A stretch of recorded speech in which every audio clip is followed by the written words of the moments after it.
Алтын ака, баягы мэрдин протоколдук тапшырмасы менен баягы Разакова менен Касымбекова көчөсүнүн кесилишинде мына Кара Кулжа кымыз бары бар экен. Ушул жер алынып атат азырча. Балдар иштеп атат, мына ичиндеги сөрүлөрү.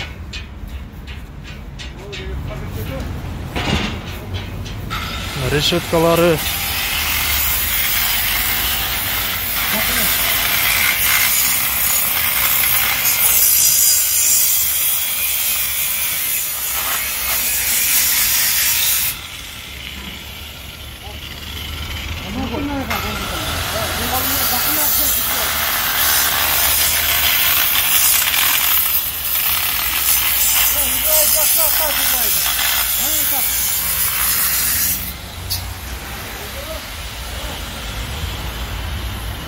Ушулар полный бошотулат.